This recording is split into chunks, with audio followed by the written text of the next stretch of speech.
Hello, we are MSc student from Mlc Kb. So we want to interview you about moral issues, about ethical dilemmas. So before that, can you introduce yourself first? Hi everyone. So my name is Darshni, daughter of Punasagaran, and I am from Taiping Perak. I did my degree in IPG campus Datuk Razali Ismail, which is located in Terengganu, and currently I am just posted to a primary school back to my hometown to SK Methodist. So it's a all girls school. So that's a little bit about me.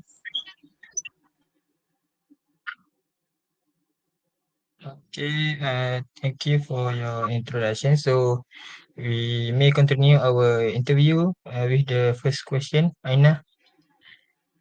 Hi, my name is Naraina Saha, and I'm here to ask you, can you describe a situation where you face an ethical dilemma in your teaching career, and how did you handle it?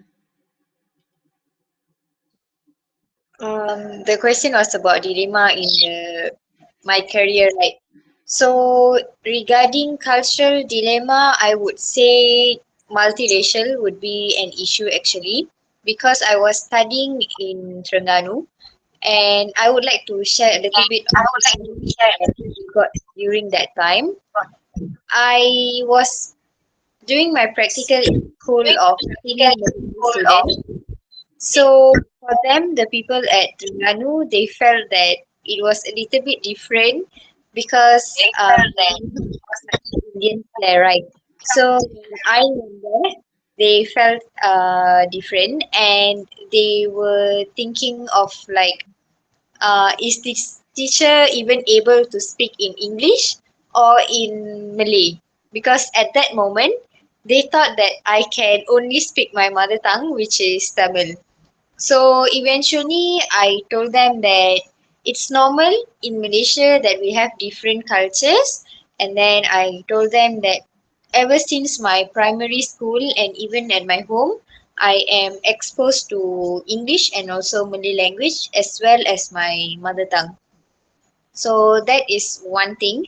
And the other one was that they felt like it was hard for them to communicate with me. They didn't have that confidence to talk with me because they said like, you are from somewhere else and we are different in Terengganu. So that was one of the another dilemma that I faced during my practicum and my experience in my school in Terengganu at that moment. Now, in my current school, the one that I'm teaching now in Perak, I don't really face that much of dilemma because the people here, the community, we are already living where Malay, Indian, and Chinese are together. The ratio of it is the same. So they are exposed that in one same place there can be Malays, there can be Indians, and there can be Chinese. But still, for some of the peoples, they feel like how to put it in words? They feel like it's okay that we have different cultures, but they still feel a little bit awkward to be with each other because they feel as if like I don't understand their culture. Like I know that Malay girls that you wear shawl and everything, right? But for them, they think that oh, actually, I don't know that. That is why I am not wearing. So the dilemma is they don't understand. In different culture, we have different beliefs. So it's a little bit dilemma lah. So I hope that answers your question. Got it. Thank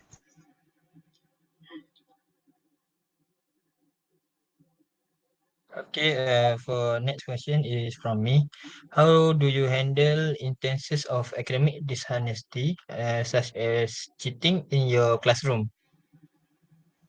Okay, for cheating, it really happens in the classroom. I don't deny that.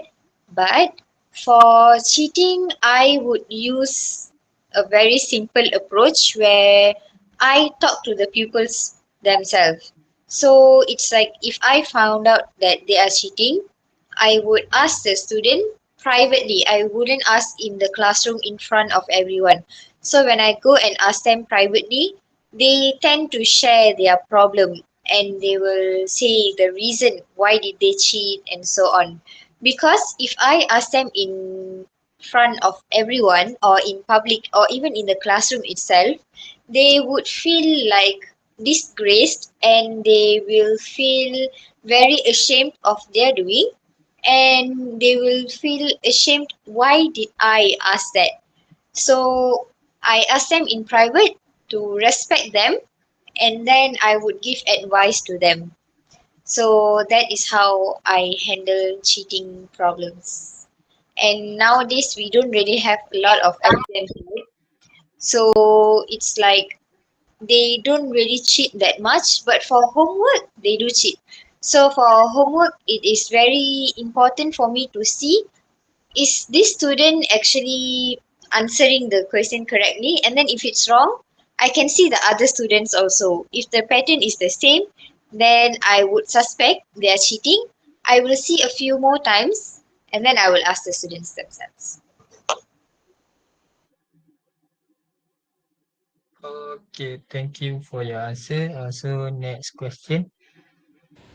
Okay, for my question, how do you balance the need for student confidentiality with the need to share information with parents, colleagues, or administrator? Okay, I would say confidential things such as even family problems are considered very secretive and confidential. Some pupils they don't get enough love from their family, and then they will come and share to me as their class teacher or as their English teacher. But then after that, I will try to talk to the pupil. If they can settle the problem by themselves, I will just give advice because they are kids, right, after all. So they can't really do much. And then I would see if the situation gets worse. I will ask the pupils, is it getting better or worse? And then if he or she tells it's getting worse, I will have to tell it to the counselors, because to me, the pupils' mentality and the pupils need to be like very mentally stable to get a very good education. So we have to look at the problem. Is it very serious or is it okay for us to handle it? And then only we decide should we share or we shouldn't share. So in a simple sentence, I would say I handle it by looking at the seriousness of the problem. If it's very serious, then I will have to share it with other person as well. If it's okay, then I would keep it to myself, and also between me and the student only. So that's all. Okay, thank you for answering my question. So we move to the next question. Hi, so my question is, have you ever faced an ethical dilemma related to cultural difference or inclusion? How did you handle it? Hi. Okay. So ethical dilemma, I would say for now, in my current school, I haven't faced it. But in my previous school, I faced it when there were a few teachers. They did not really like my presence there because they said I don't belong there. So that was the ethical dilemma that I faced. But I had the help from the administrators of the school that consult with different teachers, and then they say we as teachers we have to accept the differences, we have to know the cultures, the identity of everyone here between the teachers. Only then we can educate the pupils. So that is the ethical dilemma that I faced. It was only one problem, but to me it was a little bit considered like a major problem. It was quite big because when we are working, we need to have a very good understanding between colleagues. So when we don't have like respect between each other, it was hard for me to communicate with them and then to do a lot of things with them. So it was always me who had to work alone with a very little help from just a very few teachers. But eventually that problem was solved because we had a very good understanding. So yeah, that's all. Thank you. So thank you, teacher, for spending your time with us to answer all of our question, and we very appreciate about that. Thank you. Thank you. Thank you too, and you're welcome. Bye. Thank you. Bye.